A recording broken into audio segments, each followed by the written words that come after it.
নির্বাচন কমিশনের সংলাপে ডাক না পাওয়া জাতীয় পার্টি সহ 7টি দল জাতীয় নির্বাচনে অংশ নিতে পারবে।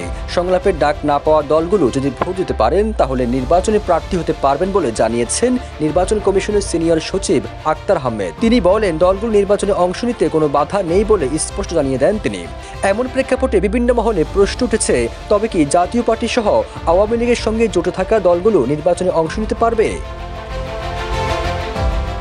আগামী জাতীয় সংসদ নির্বাচন নিয়ে 4 ধাপে 47টি নিবন্ধিত দলের সঙ্গে সংলাপ করেছে নির্বাচন কমিশন। তবে এখন পর্যন্ত জাতীয় পার্টি সহ 7টি দলকে সংলাপে ডাকা হয়নি। 5 আগস্টের পর জাতীয় পার্টি ও আওয়ামী লীগের জোট শরিকে থাকা 6টি দল নিয়ে বর্তমান রাজনীতি মাঠ চলছে সমালোচনা ও বিতর্ক। এই সমালোচনা বিতর্ক থেকে ইসিকে দূরে রাখতেই 7টি দলকে সংলাপে না ডাকার সিদ্ধান্ত নিয়েছে ইসি। সেগুলো হলো জাতীয় পার্টি জেপি, বাংলাদেশ সমবায় দল, বাংলাদেশ ওয়ার্কার্স পার্টি, গণতন্ত্রী পার্টি, জাতীয় পার্টি জাপা, জাতীয় সমাজতান্ত্রিক দল ও বাংলাদেশ তরিকত ফেডারেশন। 21 নভেম্বর দৈনিক ইত্তেফাকের এক প্রতিবেদনে এসব তথ্য উঠে আসে।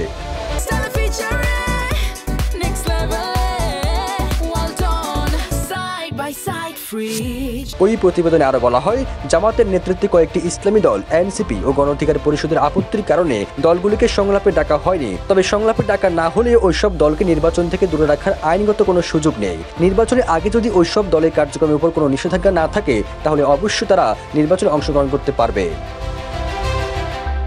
সবুজ আলম, নিউজ ডেস্ক, ইত্তেফাক।